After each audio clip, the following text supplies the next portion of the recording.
विद्यार्थी मित्रांनो, आता आपण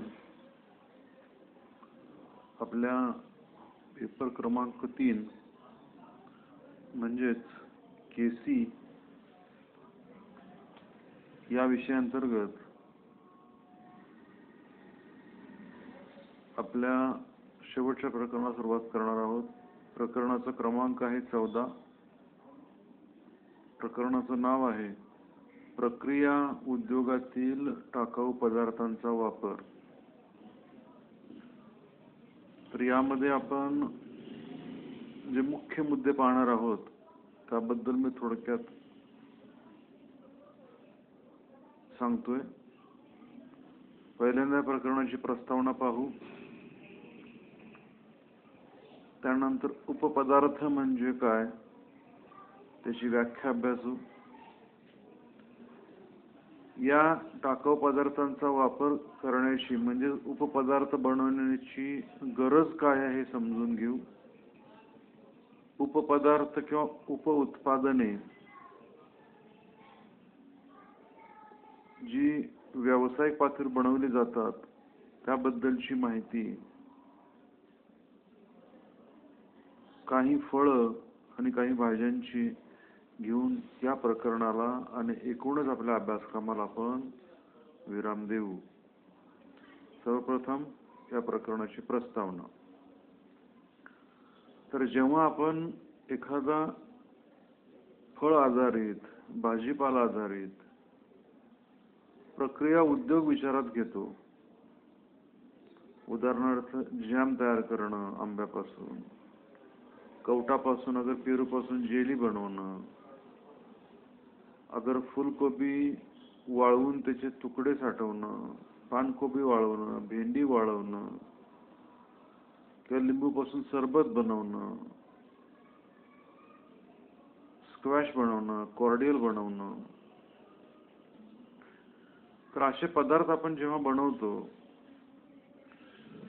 तेव्हा फळापासून गर वापरून, रस वापरून हे पदार्थ बनवले जातात. मात्र हे बनवत असताना काही त्याच्यामध्ये बियांच्या स्वरूपात, सालींच्या स्वरूपात, रस काढल्यानंतर सगळ्या चोथ्याच्या स्वरूपात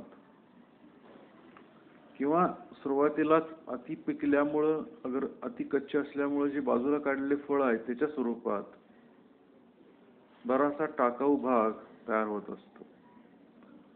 तर हा टाकाऊ भाग असाच पर्यावरणामध्ये टाकून देणं, निसर्गात टाकून देणं, जमिनीवर टाकून देणं हे परवडणारं नसतं. पर्यावरणाची हानी तर होतेच, त्याच्याशिवाय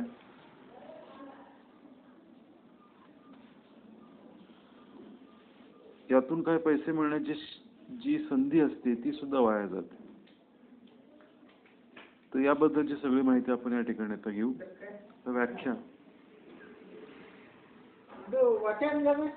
तर व्याख्या सांगता येईल, फळे आणि भाजीपाल्यावरती प्रक्रिया करून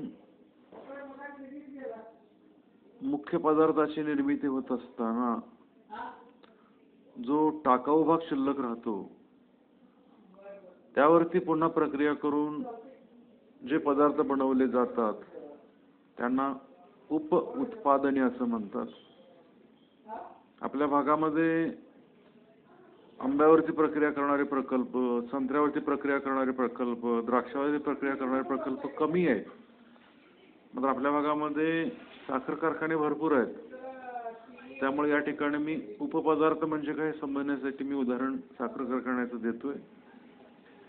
तर तो ऊसावरती प्रक्रिया करून साखर बनते. म्हणजे साखर कारखान्याचं मुख्य उत्पादन आहे ऊसापासून बनवलेली साखर. मात्र जो काही चोथा शिल्लक राहतो त्यापासून बगॅस बनतो, हे उपउत्पादन आहे. त्यापासून डिस्टिलरी बनते, अल्कोहोल बनतं, हे उपउत्पादन आहे. त्यापासून स्पिरिट बनतं, उपउत्पादन आहे. त्यापासून हँड सॅनिटायझर बनतो, हे उपउत्पादन आहे. त्यापासून कोजनरेशनच्या माध्यमातून विद्युत निर्मिती होते, हे देखील उपउत्पादनच आहे. त्यामुळे विचार करा, एखादा साखर कारखाना आहे आणि फक्त साखर तयार करून विकली जाते, बाकीचा स्वतः घर जाणारा भाग सगळा तसाच टाकून दिला तर काय अवस्था होईल, ती जर कल्पना केला तर तुम्हाला यातून लक्षात येईल की उपउत्पादनं बनवणं देखील अत्यंत गरजेचं आहे. आता नेमकी गरज पाहू आपण उपउत्पादनं का बनवायची याविषयीची. तर उपउत्पादनामुळं पर्यावरणाची हानी होत नाही.